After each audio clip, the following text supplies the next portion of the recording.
Hello, everyone. It is Saturday, February 15, 2025, at 7 p.m., at least 7 p.m. here in India. And this is going to be a workshop on using storytelling and drama for teaching and learning. The teachers do the teaching, and the students do the learning. And most important is how the students do the learning. So us teachers, we have to figure out how to help the students learn. And one way is by using storytelling and drama. And it's best if the students tell the stories and act out the drama, because then they really get into it and take it to heart. You know, us teachers, we know the best way to learn anything is to try to teach it to somebody else. So young people can also teach things to other people. So let's see, how do we begin here? India's national education policy. Oh, and by the way, I have a belief that the material that I'm going to present in the next 90 minutes is going to find its way into a little book somehow, a little pamphlet, something that will be distributed to a lot of teachers.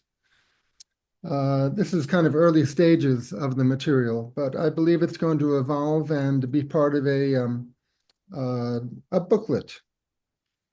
Okay, so India's current national education policy states pedagogy, which is a fancy word for methods of teaching and learning. Pedagogy must evolve to make education more experiential, holistic, integrated, inquiry-driven, discovery-oriented, learner-centered, discussion-based, flexible, and of course, enjoyable. In all stages, experiential learning will be adopted, including hands-on learning, arts-integrated education with storytelling-based teaching methods, among others, as standard teaching methods within every subject and with explorations of relations between different subjects. So we are doing what the National Education Policy is recommending. The challenge is how to actually do it, because teachers will tell you, I already am overloaded. I have a curriculum that I have to deliver. My students are going to have to take exams. I don't have time to do story and drama with the students. But what I'm trying to say and prove is that if you use story and drama, it will help you. It will help you deliver what you need to deliver. It will help the students experience what they need to experience. But the whole system needs to change. The curriculum needs to be adopted. The exam system needs to be adapted. So it's a general cultural evolution. Okay, where the emotions go, the thinking mind follows. And what we do with our bodies, the thinking mind follows. After we feel something and physically do something, we think about it. So that's why drama, acting things out, is a valuable part of the process. When we act it out physically, it has a sense of reality, and we really digest it, to use a metaphor. Usually we digest food, but we're talking about digesting information, so that we really get the nutrition from it. A story is a package of information that has meaning. The meaning can be contested, but the package is easy to store and easy to access later, easy to remember it. There's a field related to all this called Oracy, sort of a new field, O-R-A-C-Y, along with literacy. We all know literacy is learning how to read and write, but Oracy is developing our abilities to speak and listen. And in education, Oracy states that we learn best when we talk, which is paradoxical because usually in school, everyone says, sit down and be quiet. But this new idea is you learn best when you talk, not all the time. And it's a big challenge, we all know, to not talk when we shouldn't talk and to talk when we should talk. That is a big one. But Oracy says that talking should be a big part of the process by students. Okay, we're getting close to actually doing something and am I giving some real examples?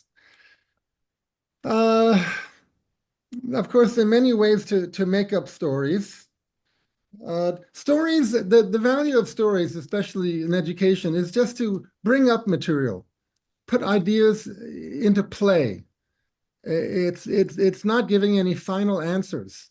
You can have a character who does something in a certain way and it works out well, and then people kind of figure out, oh, maybe I should do it that way too. But basically, stories put ideas into play. One way to make up stories that you can use for helping people think is choose like three or four words, but one of them should relate to the lesson of the day. Say the lesson of the day is about electricity. So one word could be light bulb. The other three words could be anything. And then either individually or in teams, the students can make up a story about a light bulb and two or three other things. That just gets them thinking about and imagining about something. Likewise, a character. If a lesson is about what does a president of a country do, you could have three characters: a president, a judge, and a lawyer. This is maybe for the 11th and 12th standard, and make up a story about what does the president do, and what does a judge do, and what does a lawyer do. That's just an example. Three characters.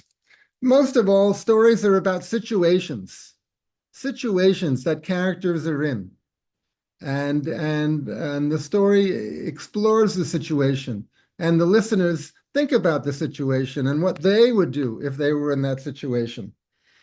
Two of the most powerful and popular methods in story making are personification and metaphor. Personification is when we pretend something has human consciousness and human speech ability, like a rock or an animal or anything else. We pretend it has human consciousness and speech ability, and then it can be a character. See, a character is so interesting because a character usually is doing something or wants to do something. So immediately we're interested because we relate to the character. So personification is an important method. And metaphor is when something kind of represents something else. That comes up a lot. Examples of metaphor is life is a journey. The eye is a window to the soul. That's the icing on the cake. You are the sunshine of my life. See, it's comparing one thing to another it's not saying you are like the sunshine of my life. That's a simile. But you are the sunshine of my life. You are the apple of my eye. That replaces something with something else. All the world is a stage. Metaphor is, as I say, one thing represents another. A symbol is something similar. A symbol is when a thing represents an idea or feeling. Like a heart can represent love. A dove, a white bird, a dove, can represent peace. A frown can represent anger. A smile might represent happiness. Okay, so now, finally, teaching and learning. The first topic I want to bring up relating to teaching and learning is teaching and learning awareness of one's experience and oneself. And one way that we do that is there's this wonderful song in English. I'm sure there's songs like this in Hindi and Tamil too. This is the way I open my eyes, open my eyes, open my eyes. This is the way I open my eyes so early in the morning. Is my singing coming through Zoom? Zoom is very tricky. Sometimes it doesn't let music go through. Yes, yes. Okay, so you name orally, verbally, all the things that you actually do in real life, but you review it by singing it and physically acting out just to raise awareness. This is what I did this morning. This is what I do every day. This is the way I brush my teeth, brush my teeth, brush my teeth. This is the way I brush my teeth so early in the morning. This is the way I have breakfast, have breakfast, have breakfast. This is the way I have breakfast. This is the way I get on the bus, get on the bus, get on the bus. So it's just telling the story of one's own experience, which somehow can be fun. Then there's other one. I put my right hand in, I put my right hand out, I put my right hand in, shake it all about, and then I turn around and do the hokey pokey something. That's what it's all about. So you do this with every body part, just to remind yourself you got a right hand, you got a left hand, you got a right foot, you got a left foot. Uh, you can put it in or out. Somebody could say, what's the point? Just for fun and to remind oneself of the different parts of your body. Okay, now the second subject for teaching and learning, and this is a big one, teaching and learning language. I did my PhD in folklore about children's songs and games, which are also called singing games. In English, we have like London Bridge is falling down, falling down, falling down, and the children go through an arch. In Tamil Nadu, they have a similar physical activity, but the words are totally different. And folklore scholars try to figure out, well, did one thing travel to another place or did it come up independently? And usually we never find out. But I'm going to show you some words and video of three singing games.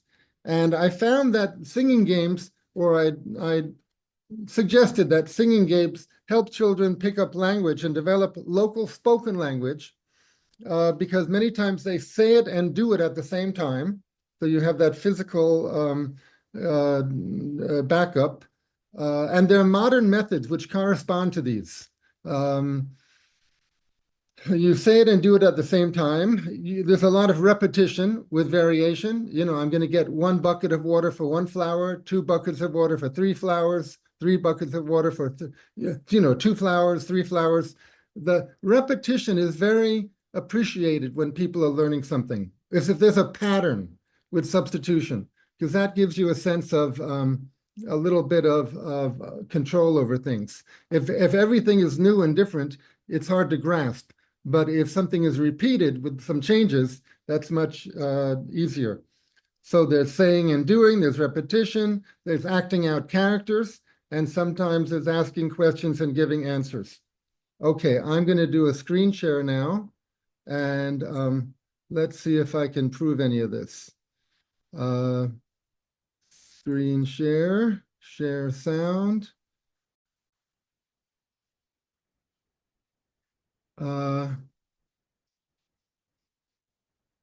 Okay, can you see this? The top line is Tamil, and the Yes, Eric. line is the Latin alphabet, and the third line is the actual English word. The second line is the sound, phonetic, with the Latin alphabet. And so and then the third line is the English word, and the fourth line is the sentence. So it's phonetic, semantic, and what's the word when you show the whole sentence? I'm blocking on it now. Syntactic, syntax. So oru kalu erikave, oru kalu eriave.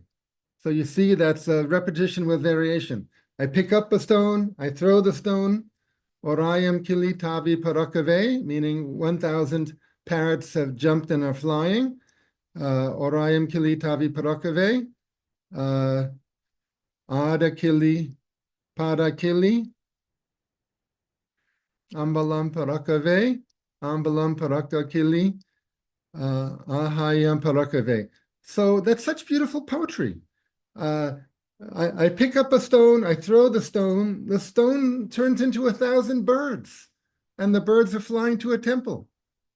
Isn't that lovely?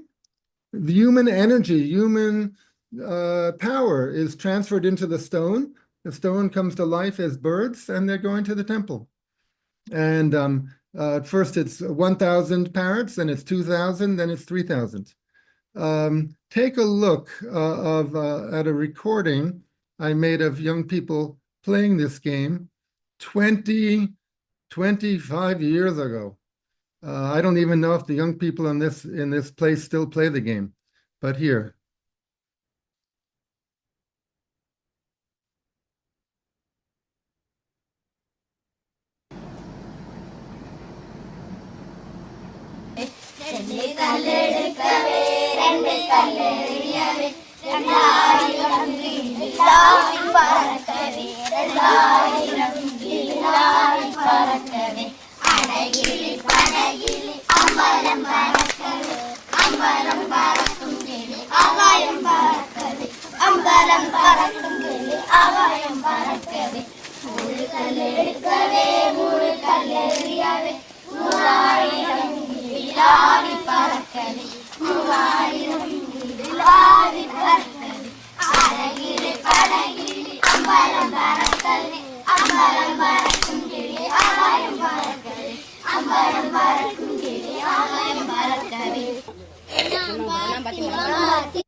Okay, and now here's the next one.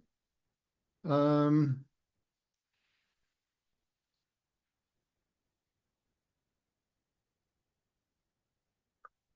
Nampati. Now, these people live on the border between Tamil Nadu and Kerala. So it's a mix of Tamil and Malayalam, and I'm sure I made a lot of mistakes. So if you really know about this language, these languages, please forgive me, or tell me later what I did wrong and what I did right. Wanampati Molampati, in a garden, in a section of a garden, 100 sprouts are growing. Wanati Malayam Kambalandu. Yavara Tovara Kanimaru Vandu. Adi Padi Kiliadacha. That's what Adi Padi Kiliadacha. And I would say to the young people, oh, are they really going to hit the bird? Is that sad for the bird? And people didn't really understand what I was talking about. I mean, they didn't feel bad for the bird. But I realized Adi Padi Kiliadacha. It's like in America, we have this jumping jack, jump and jack, jump and jack. So there's similar physical activities. Yeah, and then the words change. Rendum and renitu, munum and munity. So here, take a look at the video here.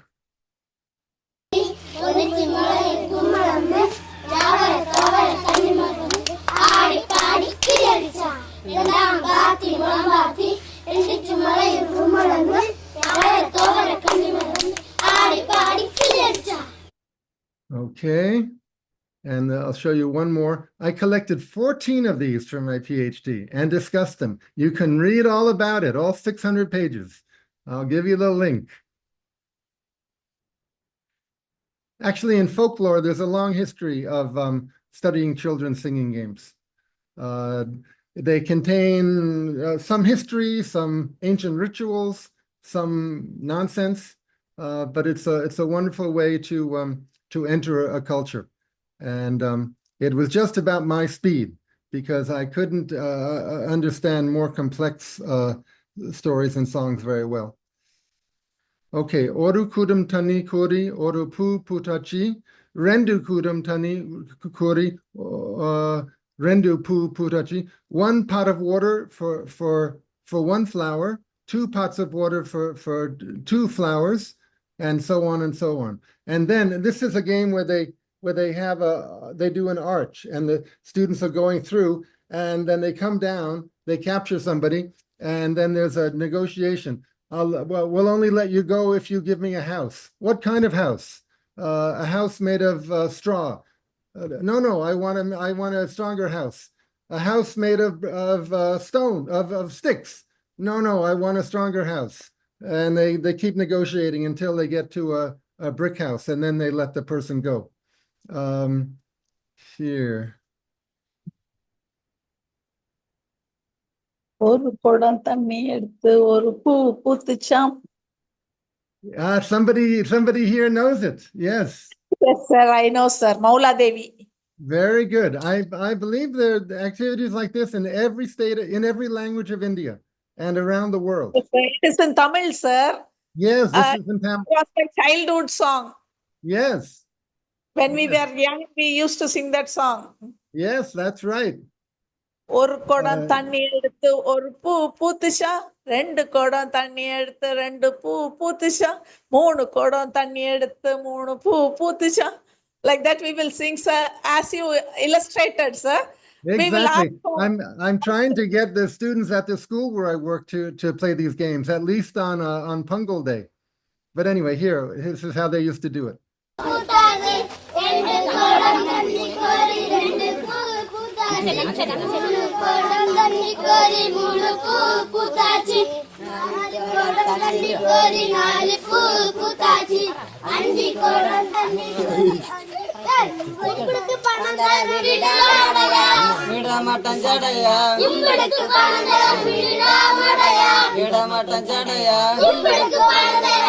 You're saying, no, the house has to be bigger, bigger, bigger, bigger. And just for general interest, a part of my PhD project was to set up some video conferences between these children who I invited to Chennai with their parents and Tamil children in Philadelphia at my university.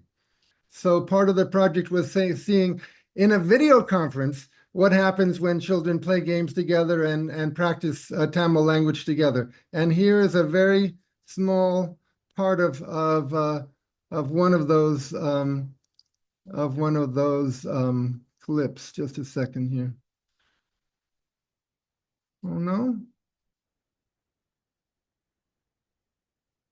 Oh, I don't have the right one. Just a second. See if I can find it. It's the two recordings. Oh, I don't have it. Well, anyway, they were playing that arch game together with half the children on one side and half the children on the other side.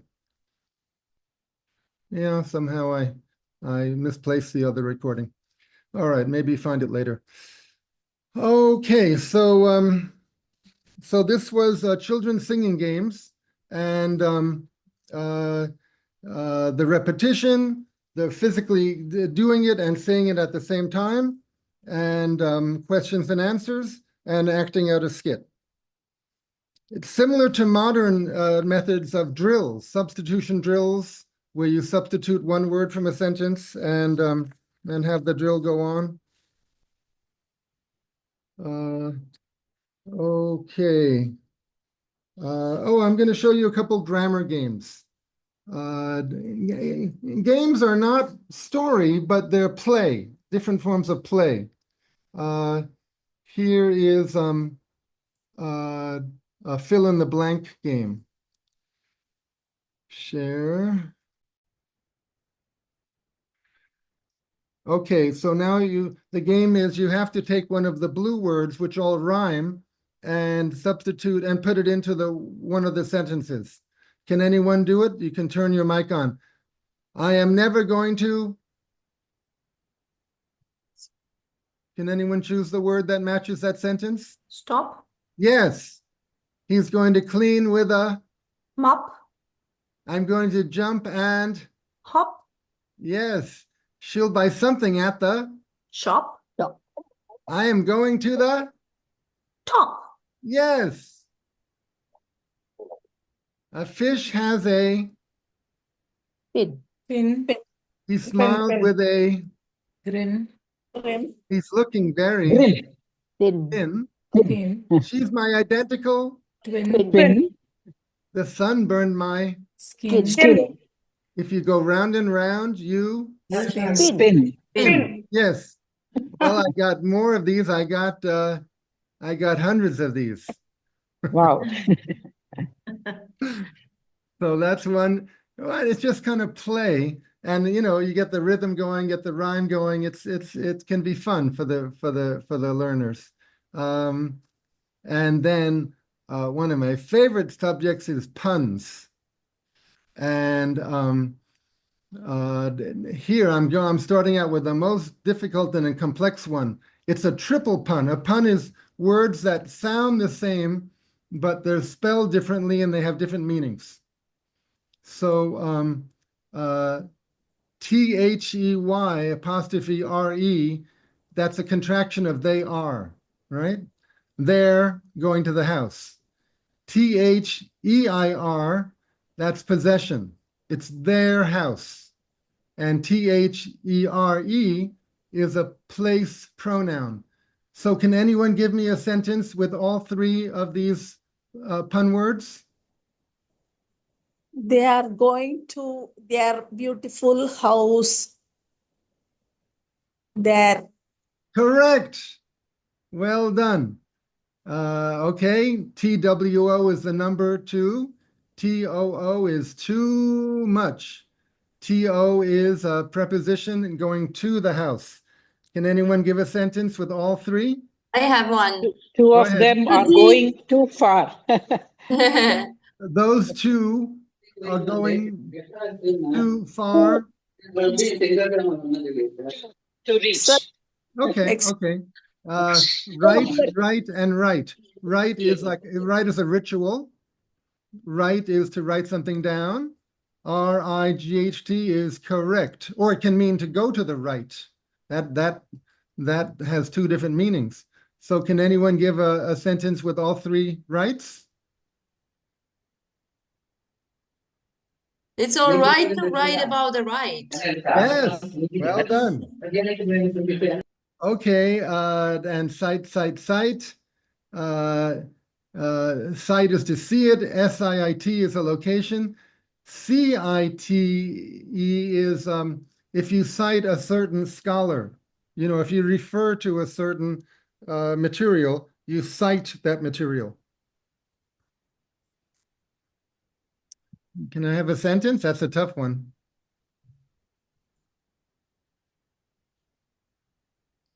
Let me think. She I cited a site from Hmm? which to cite. I cited a site from which to cite. Oh, very good, very good. And then here are just some simple double puns. And again, hundreds of them. Hundreds. For free. You'll get the link with the link. You can look at these all day and play with these all day.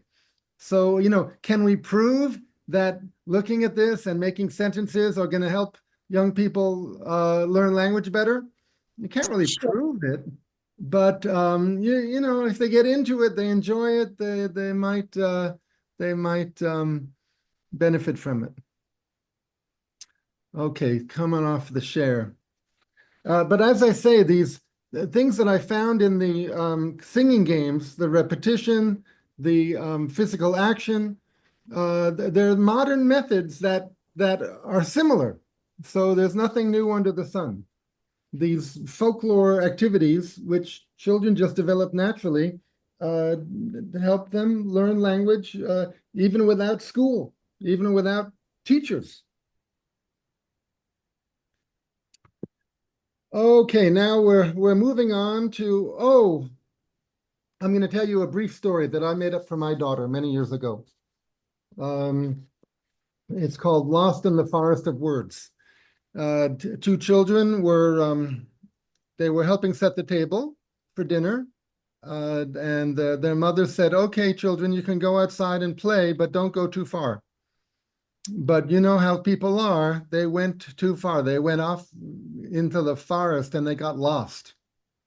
And they came to a small man who was sitting under a tree. He was all dressed in green, and they asked him, how can we get home? Can you help us? And he said, yeah, but you have to pay me. And they said, what? We're just children. We don't have any money. He said, no, you don't have to pay with money. Look up at the tree. You're in the forest of words. And they looked up, and the leaves were all shaped like letters. Tamil letters, if you're in Tamil Nadu, English letters, if you're in the USA, I suppose. So the man said, I want 3 words with a O in the middle, a double O in the middle. Can you pay me 3 words with O in the middle? Can anyone help the children? Can you think of a word with 2 O's in the middle of the word?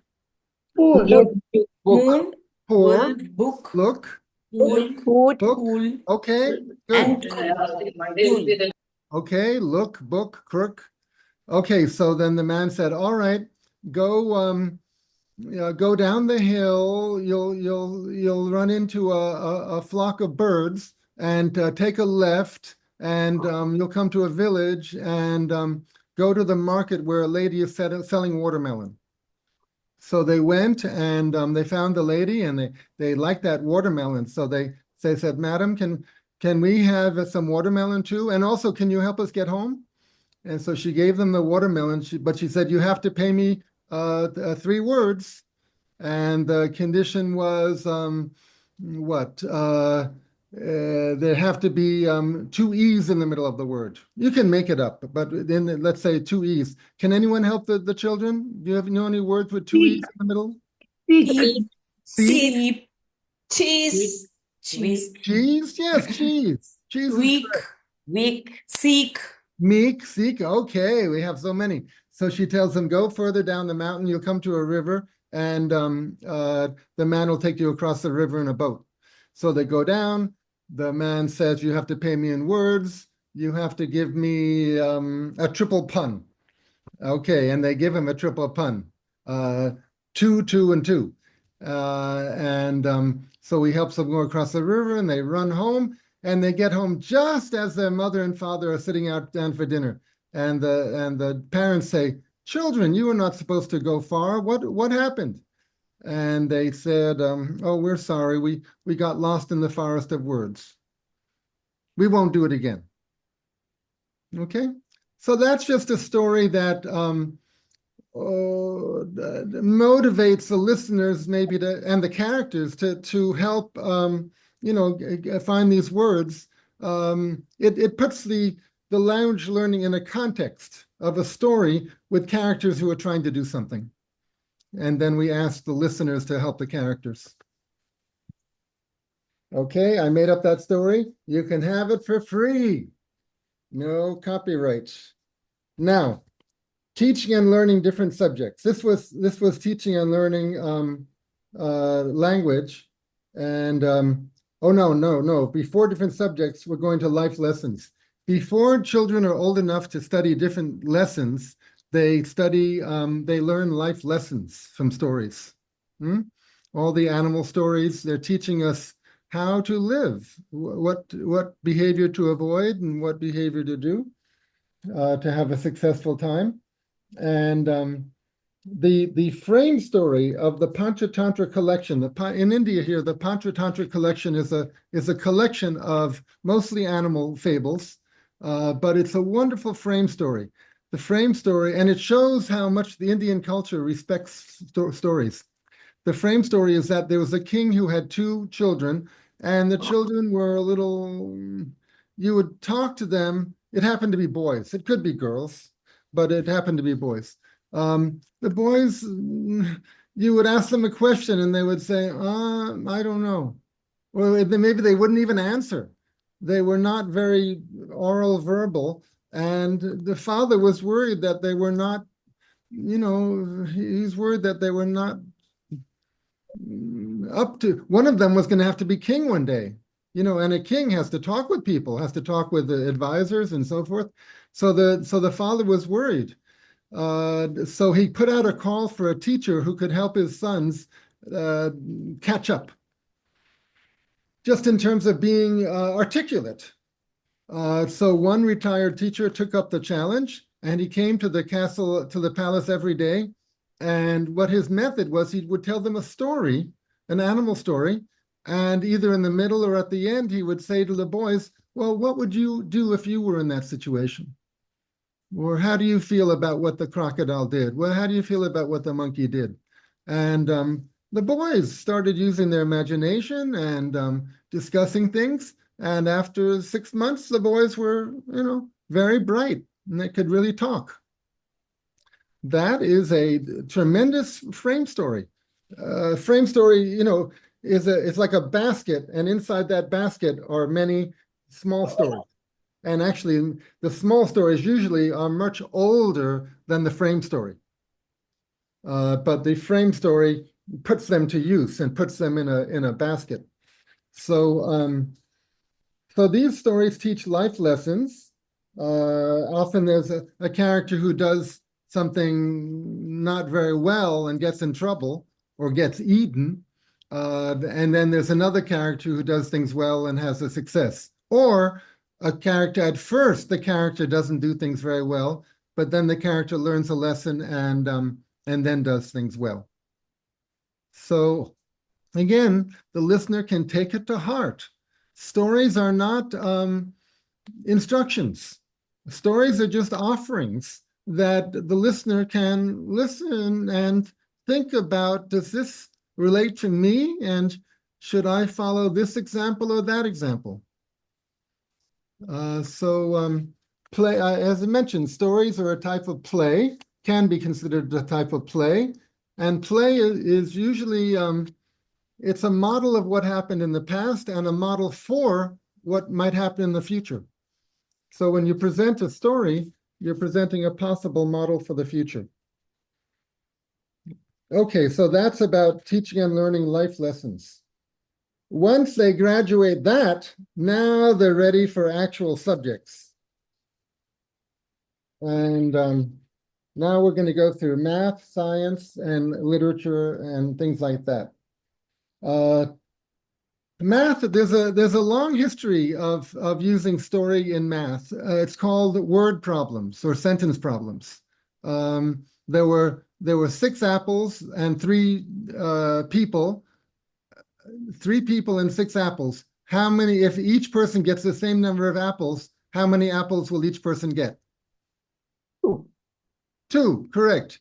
If there's 1 apple and 3 people, what fraction of an apple will each person get? 1/3. Yes, so you know the answers. If somebody was going to visit her grandmother on the train and grandmother's house was 100 kilometers away and the train was traveling at 50 kilometers per hour, how many hours will it take to get to the house? 2. Yes. Okay. Or you can do it the other way. You can do the train is going to travel for 2 hours. It's going to travel 100 kilometers to the house. What speed is the train going at? How many kilometers per hour? The distance is 100 kilometers. The time duration is 2 hours. How fast is the train going per hour? 50 kilometers. Correct. Okay, so those are word problems. It's an illustration to put flesh on the abstract formula, and we relate to it. We're thinking about, I want to go to the house. I want to get an apple. So you get motivated to get involved and figure out who's going to get what. So that's what I have to say about math. Science. I have a couple of examples, and those who've heard me present on this subject before have heard it all, so please forgive me, you're going to hear it again. Because these are the best examples I've come up to. You can give a lesson that H2O, hydrogen 2 particles, oxygen 1 particle, can take 3 forms: liquid, solid, or gas. Right? Liquid is water, solid is ice. But you can also tell a story about that, about Walter the Drop of Water, which I believe was created by one of the eco-tellers. The eco-tellers was or is a group of storytellers in the USA that tell especially about nature, and they are called the eco-tellers. So they tell the story of Walter, the drop of water. See, if you add a L to water, you get Walter.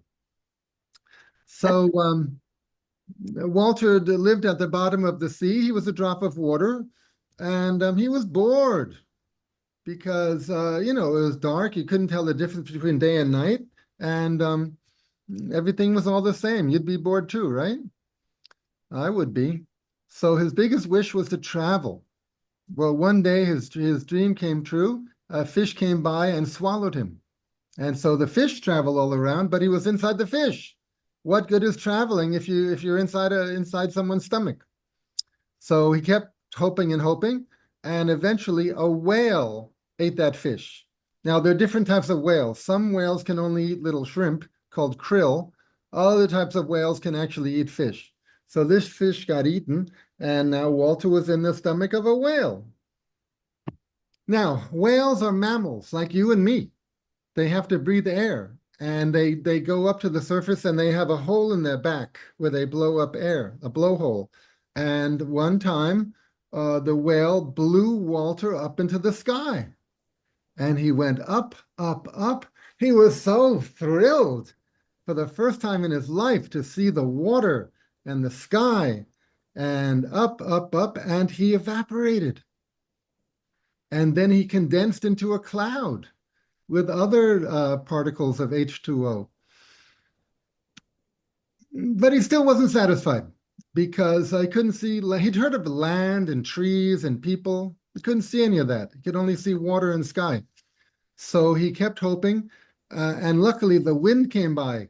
The wind came by and pushed the cloud towards the land. Whoosh. Will everyone help me? Whoosh, whoosh. Thank you, thank you. And when we tell this story here in Chennai, we have a big, beautiful beach, Marina Beach. So the cloud came over Marina Beach and could see all the people on the beach, including some people riding horses. You can ride a horse on Marina Beach. But the cloud kept going. It came over our school building, but you can't see it because we have a roof.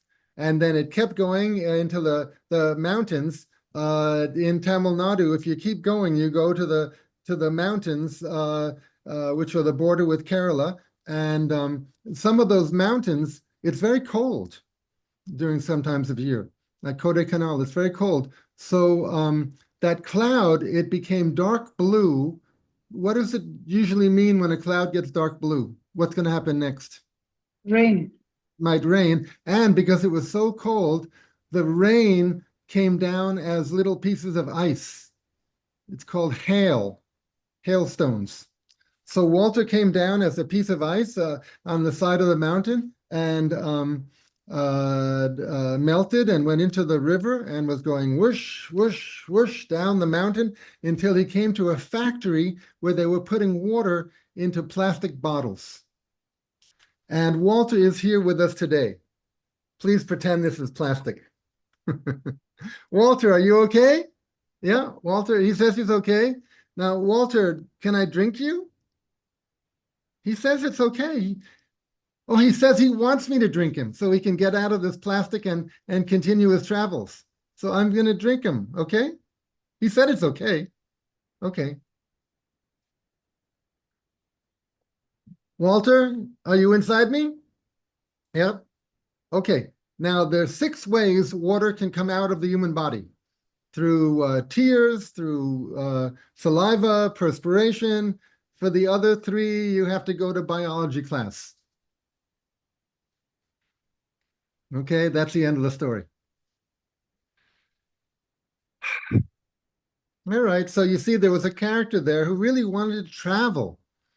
And we can relate to that, right? So that's Walter the Drop of Water. I'm going to tell you one other. Does anyone have any comments about that story? Comments, questions? Okay. It's so creative. Mm-hmm. Well, it's personification, personifying a drop of water, and then following the adventures. In plain scientific formula, it's a mechanical process, but in a story, it's an adventure. So what would you rather hear about, adventures or or mechanical processes. Okay, now I'm going to tell you a little story about relating to environmental studies. There was a king called King Yaya, and he was called King Yaya because whatever he said, everybody had to say Yaya. Everyone get it? What did everybody have to say? Yeah, yeah. Yeah, correct. Yeah. Yes, correct. Thank you. Yeah, yeah. Thank you for your support. So one day the king said, okay, we're going to go visit the mangrove swamp. We're going to go visit the swamp. Come on, you'll all have a good time. You coming, everybody? Yeah, Yeah, Yeah, yeah. Yes, correct. Yeah, correct, yeah, of course. correct. Okay, so they went there, and that night, as the king was getting ready for bed, he heard a lot of no, what it was. He heard bzzz, bzzz. There were mosquitoes. And oh no, I'm messing up the story. I'm sorry, I messed it up. There was frog noises. The frogs were all saying croak, croak, croak, croak. And so the king put his head out the window and said, frogs, I am your king. Stop making noise. I want to sleep. But the frogs ignored him, of course. So the next morning, everyone was meeting in the breakfast hall, and the king said, I couldn't sleep at all last night. The frogs kept me up all night. It kept everybody up, right? Yeah, Yeah, yeah. yeah. Yeah. Yeah. These frogs have to go. We have to kill the frogs. So luckily for the frogs, one frog was sitting on the windowsill and jumped out and ran and told all the other frogs, we've got to get out of here. The king is nuts. So the frogs all left. That night, bzzz, bzzz, there were mosquitoes. And the king said to his assistant, why are there mosquitoes tonight? Last night there were no mosquitoes. And the assistant said, well, the frogs were eating the mosquitoes. And now that the frogs are all gone, the mosquitoes have come. So the king, he tried to wrap himself up in a sheet, right? But the mosquitoes were so big and strong, they stung him through the sheet. And the next morning, he said, everybody, we couldn't sleep again. And why didn't anybody warn me that if we sent away the frogs, the mosquitoes would come? And I really messed it up. There was a young child who did warn him, but he ignored the child. So so now he said, "Oh, I shouldn't have ignored you." All right, sorry. So those are two stories, just to give some examples of how you can use illustrations to get people thinking about topics like interfering with nature. What happens when you interfere with nature? Oh, I still think about a movie that came out in the 60s called Fantastic Journey, which was about a man who had an aneurysm, a blood clot in his brain, and the only way they could help him was somehow they had nanotechnology. And they miniaturized a submarine to make it so small that with the human crew, that submarine could go through his arteries and veins go up into his head, and with laser treatment burn that aneurysm. Pretty advanced for the 1960s, right? It had to do with the Cold War. Either it was a Russian man or it had to do with the Soviet Union somehow. So they added that element of international intrigue. But basically, the idea was that it was very urgent. Yes, fantastic voyage. It was very urgent. It was a matter of life and death that this miniaturized submarine should get up there, and they better take the right turn. You know, they didn't have Google Map in those days. They better know their anatomy to get to the brain fast so that they can do the necessary. So it's a way to motivate people to learn anatomy and, you know, the different blood vessels. Okay. So that's these are science subjects. So you can see there's an unlimited number of things you can do to bring a situation to life and to urgency. So now here's the big one. Story for teaching and learning literature and history. All you have to do with literature is stop, like the teacher did with the Panchatantra stories. You stop in the middle of the story, whether you're teaching a novel or what, and say, what would you have done in this situation? What do you think the character should do? What are the options? What are the positives of, what are the pros and cons of doing this and that? And you know, what would you do? You can do that with fiction. You can do that with history. And any state, you know, any moment in history where a historical character did something, you can stop before they do it and present the situation to the students and say, well, what would you do at this point? Necessity is the mother of invention. So what were the conditions? What were the options? What did the character do? Or even before you find out what the character did, what would you do? Can you imagine what you would have done?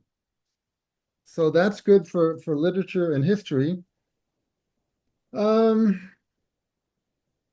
want to show you some pictures because there's the whole area of getting young people to physically act things out, either sculptures or photographs or paintings.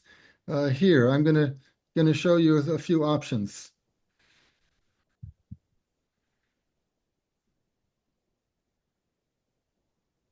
Okay, this is a sculpture. I think it's on Marina Beach. It's a labor statue. So you could when a number of the characters do a physical thing together, it's called a tableau. So you could get four students to imitate these figures, and then you say, "Come to life," and see what they do next. Over on the other side of the world, here's George Washington. This is a famous painting of when the USA were trying to drive the British out. We did a surprise night attack by crossing a river. Can you see the picture clearly?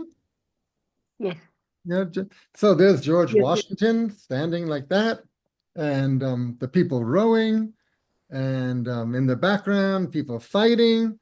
So it could be fun to get a bunch of students to get in position and act this out or to embody it. And here's another one. The Last Supper, which is not, I'm not promoting religion, but I'm just showing this is a great example of a painting with very detailed, very specific gestures, attitudes, emotions of the different characters.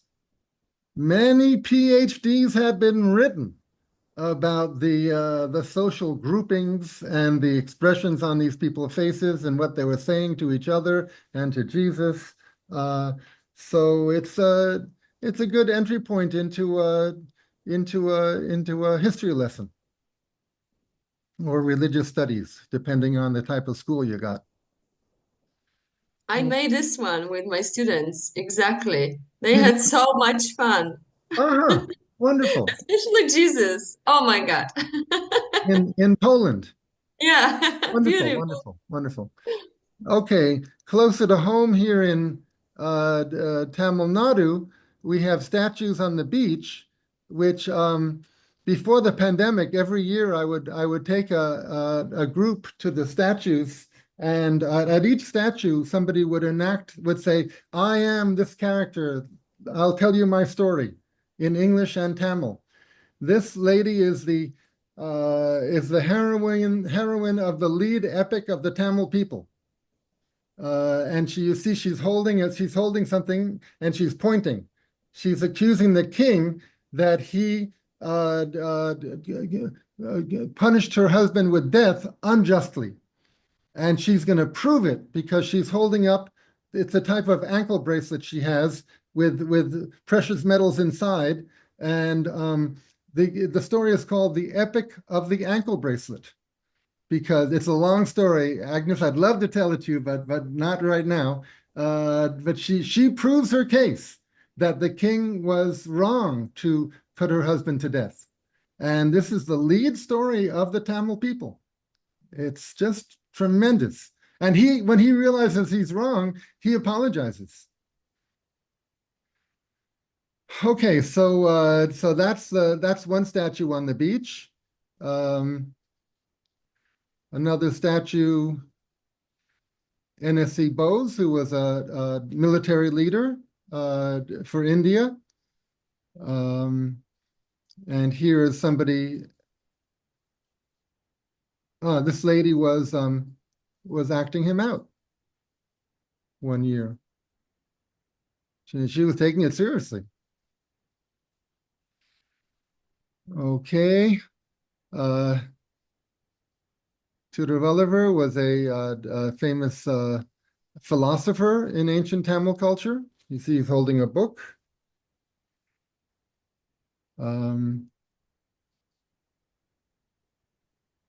Avayar was a poetess in ancient times, a legendary figure. She may have been a real person, but the legend is that she was a poet and a young woman, and at a certain point, her parents said, all right, enough of this poetry stuff. It's time to settle down and get married and have children. We want grandchildren. But she said, no, it's not my nature to do that. I'm a professional artist. So they kept pressuring her. So finally, she ran into the forest and prayed to her God, make me look old and bent so no man will want me. And her wish came true. So for the rest of her life, and she lived a long, happy, and healthy life, but people saw her as an old woman. So this is a legend. This is a very strong statue to put up on the beach. We have to thank the cultural organization, the DMK, which is also a political party here in Tamil Nadu, because this runs counter to a lot of ideas about womanhood, right? A strong idea in Indian culture, as around the world, is that a woman's highest duty is going to be as a wife and mother. But here she's an artist, and her artist nature is celebrated. I must tell you that some young Tamil women are not happy with the story. They say, why does she have to give up her good looks just to escape her family and men bothering her? So they want it all. But in those days, it seems you couldn't have it all. Anyway, see, these stories bring up conversations and discussions of what is the right way to behave. Here's just one of the statues is being enacted by a young person in the rain. And here, a statue of a poet, Subramania Bharati, is being informally enacted by a young person. You see? He's just standing there like this. So we naturally imitate. The human being is an imitator. And if you imitate the body, you're also thinking about maybe imitating the mind. Okay, so these are examples of visuals that can be enacted.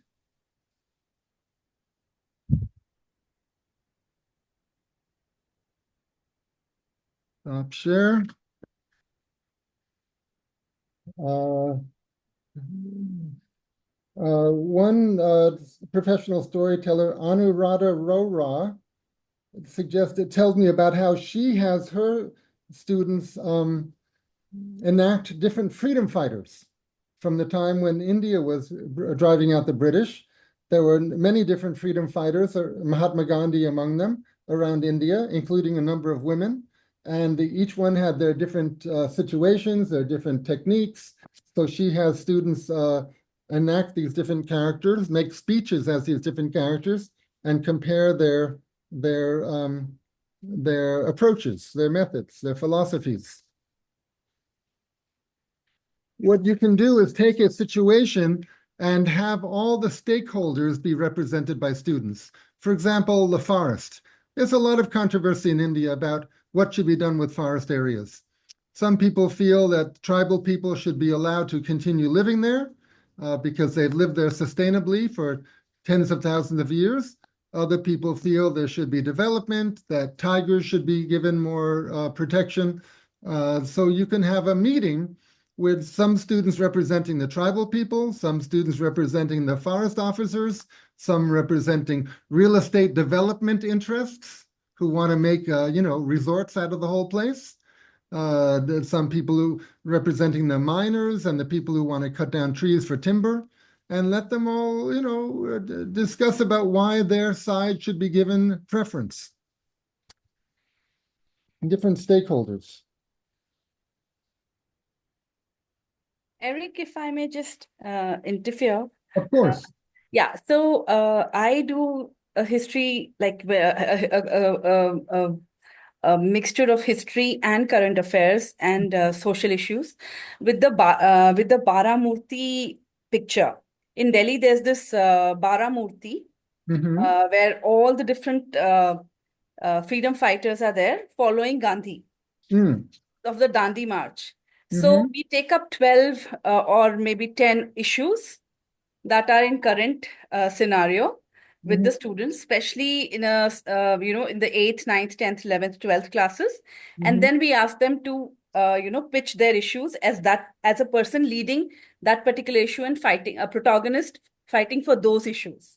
So the students come up with that also. Yeah, that's exactly what I'm mentioning. Some places have a mock United Nations where they do something similar. Yeah.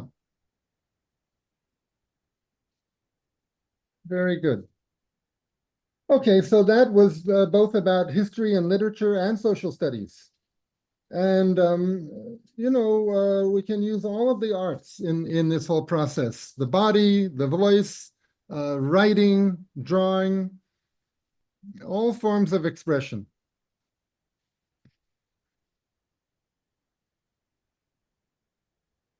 I think we have time. I'm going to take you quickly through two story making activities, which may come in handy. This workshop is not making up stories, but it is partly making up stories for teaching and learning. So I'm just going to lead you through a couple of creativity exercises which could be used in the context of teaching and learning. One is called active imagination. Let me get back to my thing. Active imagination is, the way I think of it is, imagine walking through a forest and getting your senses activated, smelling the smells, and including, wood rotting, the different leaves, and the texture. Some leaves are smooth, some leaves are rough. And so you're going through the forest there, and you come to a clearing, and it's actually the beach. And you see the ocean. And just like Walter, the drop of water, was so thrilled to see the sky and the water, we are too. And it's a calm day. It's a beautiful day. Imagine in your mind's eye the actual color of the ocean. Is it a pure blue? Is it kind of greenish blue? Try to get specific in your imagination. And you go down to the water's edge, and there's a rowboat there, and you get in the rowboat, push it off, get in, and you get a little ways out. And as I say, it's a calm day, so there's no danger.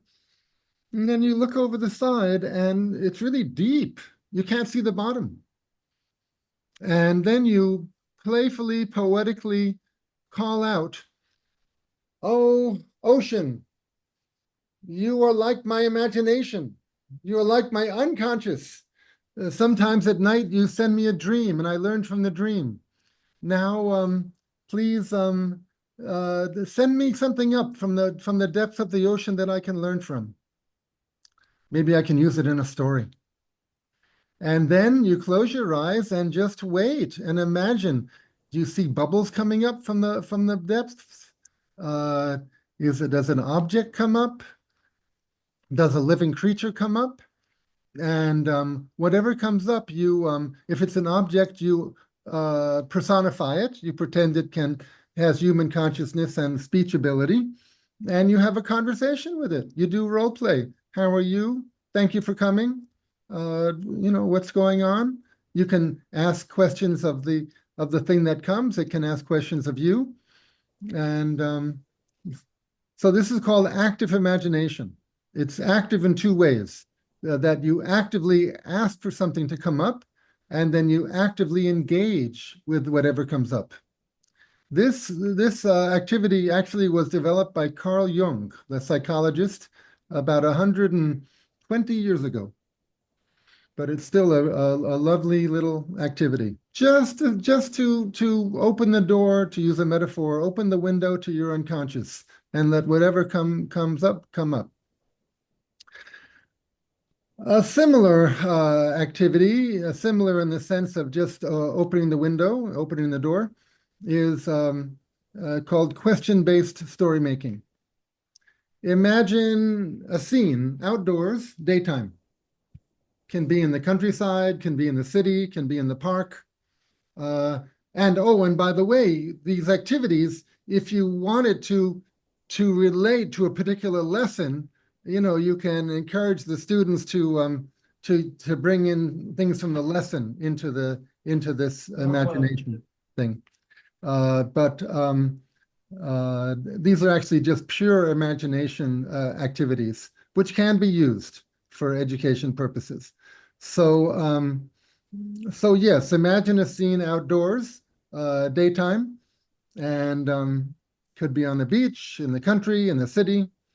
If it's in the city, there are going to be sounds, right? Traffic sounds. And also imagine the air quality. Is the air sweet and clean? Is it polluted? Is it hot? Is it cool? Is it windy? What's the atmosphere like? So you have to take a deep breath to take it in. And then imagine that one or more characters appears, human, animal. They just appear on the scene, and let them come into it. And even if it's a group, kind of zero in on one individual, zoom in, see what the person. Let's say it's a female. Say it's a woman. What is she wearing? What is her hair like? Is she holding anything? But even before that, what's her posture? What's her quality of movement? And you zoom in, and finally you imagine her face. And they say the eye is the window to the soul. So look at her eyes, and look at her mouth. The mouth, most of all, gives us away, unless we really try to control it. Because you're trying to find out how is she feeling? What is she thinking? What is she thinking about? You can also think, where is she coming from? And where does she live? Who does she live with? Does she live alone? Does she live with other people? And okay, here she is on the scene now. How does she feel? Does she seem to want anything? Does she seem to be anxious about anything? If she seems to want something, you can try to imagine, or in your imagination, you can even ask her, what do you want?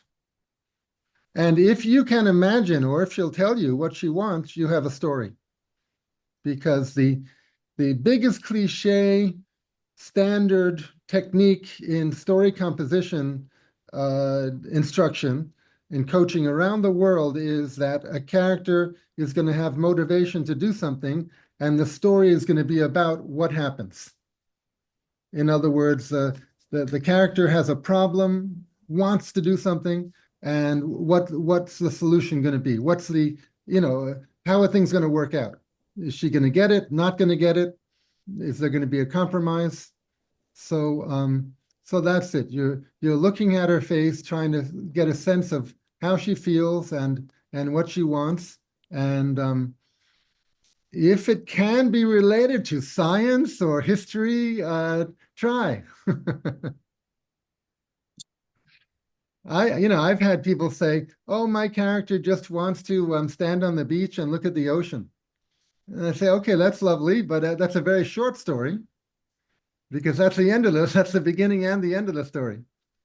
But see if you can get more of that, and see if you can somehow inject a topic, a lesson that you want the students to think about. Okay, well, I had activities for you, which I'll tell you about, and I don't know exactly how it's going to work out, but I am inviting you. Well, you can continue this, afterwards. Continue it on your own. Just think of a way you would like to use story and drama. Drama is the acting out, physical acting out of story, to help teach any lesson. And as I say, the real function of story and drama is just to bring things up, just to put questions and ideas and situations into play. So imagine about what you'd like to put into play to help get the young people to think about something. Some methods I haven't mentioned are, well, I mentioned the freeze like a statue and then come to life. There's also monologue. You can invite students to speak as a character. One activity which is used in this field called Oracy and used in storytelling in general is after someone tells a story, whether it's a fictional story or a historical story, the listeners can ask the storyteller, "Dear storyteller, can we talk to one of the characters in your story?" And if the storyteller says yes, then the listeners they interview one of the characters in the story as represented by the storyteller. Sometimes that's called hot seat, that the storyteller is in the hot seat because she's role-playing as a character and has to answer as the character. So is there anything that you'd like students to think about that you can imagine using this kind of story-making activity for? That's a general question. Oh, and especially literature and history. Is there a historical event or a situation in a novel where you can imagine asking the students, what would you do if you were in this position?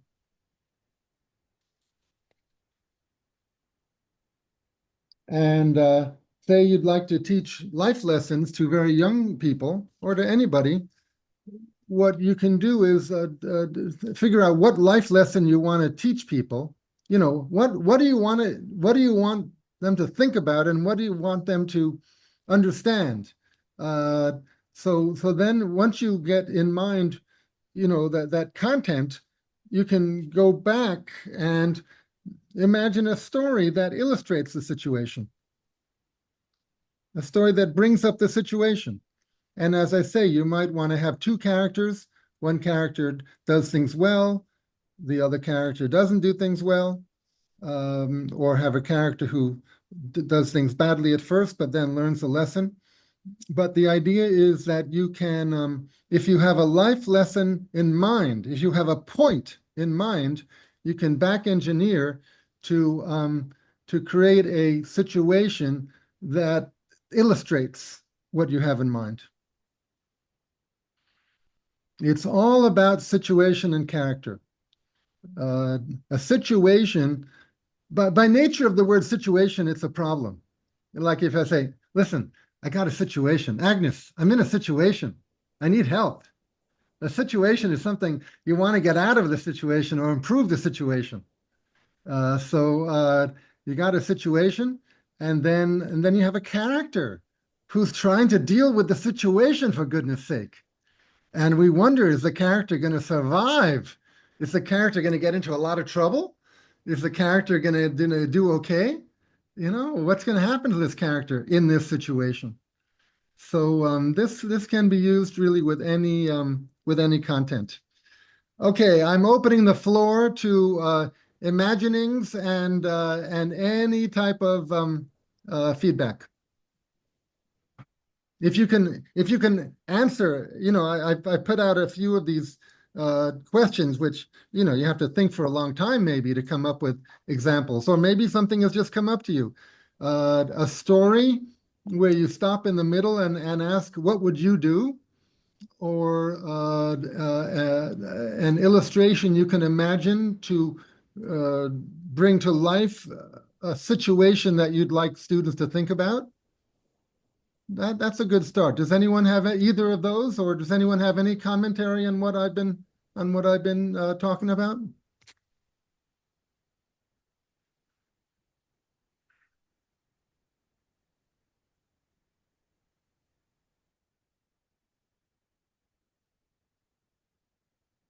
Someone has to say something.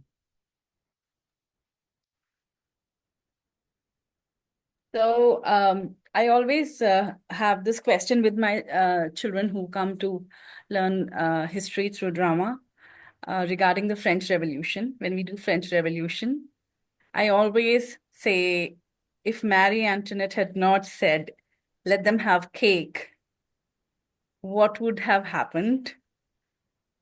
You know, like the famous thing that goes, you know, if they don't have bread, let them have cake. So then the children start finding the different layers in the characters of Marie Antoinette and why France was the way it was.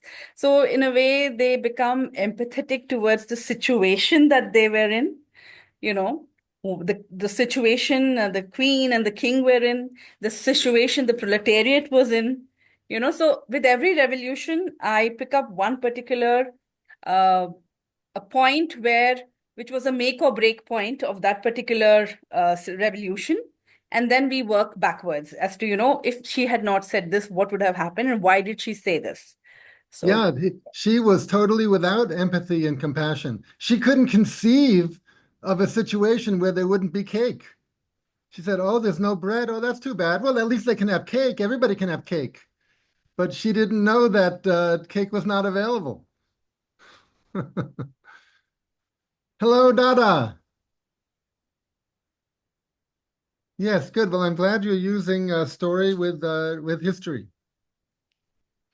You know, life, story, history, it all comes down to decisions that characters have to make. And the learners need to learn about the decisions that were made, that could have been made, that might be made.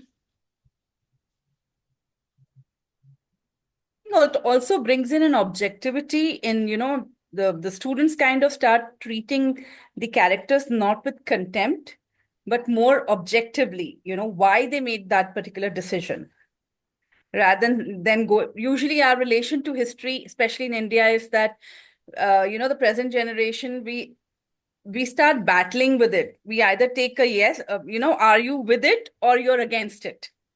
There's never a approach for children where they look at it objectively. Mhm.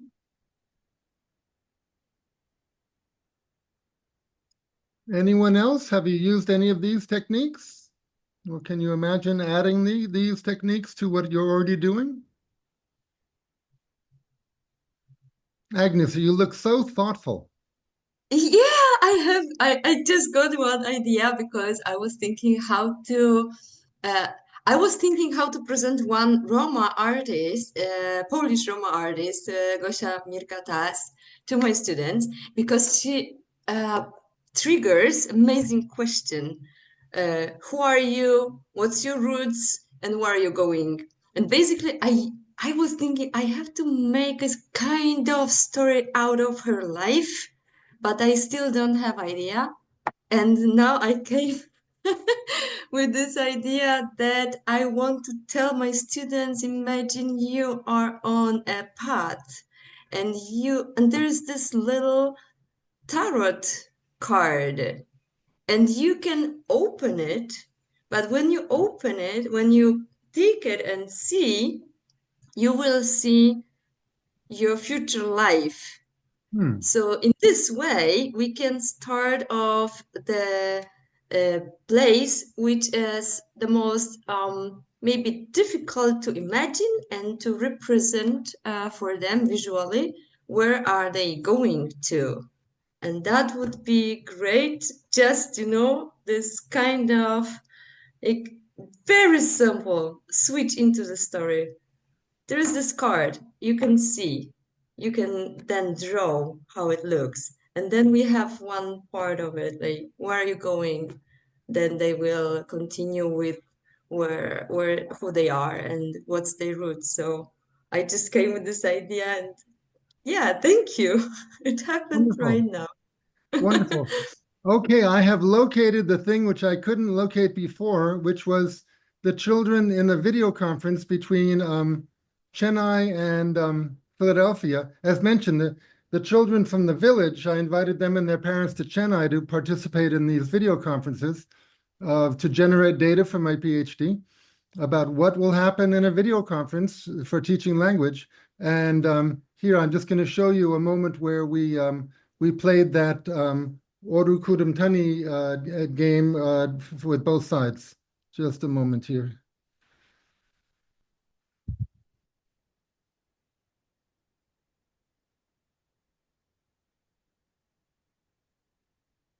Ask your kids to go around that loop.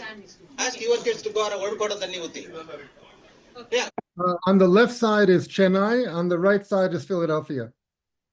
Let them go. Okay, Sandhya. Oru Kudumtani Uti. First Sandhya. Let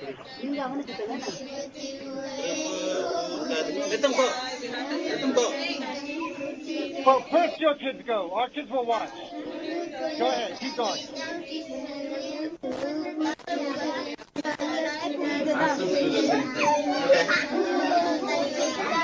Okay. Just to give you a sense of early playing, that was 20 years ago, 20 odd years ago. I used a video mixer to mix the two signals. Okay, anybody else? Thank you, Agnes, for telling about that. Anyone else? Does any of this give any ideas, or does it ring a bell, or any thoughts about any of it? Anand, are you a teacher? No, I'm an employee at Wells Fargo. But you had some interest in this idea of story and drama for teaching? Yeah. For your own children, or what was your interest? I write stories. Oh. I write stories. Mm-hmm. So I like to write stories, for children, like fantasy, adventure, Mm-hmm. Stories like that. I think stories like that will really inspire children. Sure. Keep them engaged. Sure. When we create stories, we have to use ourselves as the guinea pig to see what is fascinating to us, with Yes. the hope that this will also be fascinating to others. The school where I work, I'm proposing that next year we have one book, one novel that the entire upper school reads together over the year. And when I'm only there 1 week out of the month, but when I'm there especially, I will lead classes with standards really like 7 to 12 to discuss this one novel. This is my concept every year, because many schools now, people go through school, they don't even read a complete novel anymore. They just read 10 pages and they get used to that they're going to have to answer some questions for an exam. But I'm proposing that there be one book for the entire upper school. And the first book I've suggested is the first book in the Harry Potter series. Harry Potter and the Philosopher's Stone, which I'm embarrassed to say I have not even read. But I know, J.K. Rowling's is successful, of course, successful, even though she was rejected hundreds of times before she was accepted. And one thing I like about her is that she announced to her family she was going to study ancient mythology in graduate school. And they said, "What? Are you joking? You're going to waste your time on something frivolous like ancient mythology?" But she did it, and the rest is history. She recycled a lot of it into the Harry Potter books. So, so that's my good feelings about studying literature. All right. Anybody else? Any thoughts about any of this? Actually, when I write stories, I don't just write for children, I write for everyone. There's a story I've written, it's called Anita and Marvin. It's about a lady and a dwarf. Okay. It's published into a book. Congratulations. Thank you. So this is my first book. I'm planning to publish many more books. Very good. Okay, I think we're going to end the session. Thank you very much for attending. And as I say, I do think that this material deserves to be in a booklet for teachers, both in India and elsewhere. So, so I'm going to try to help facilitate that process one way or another. And now I'm going to stop the recording.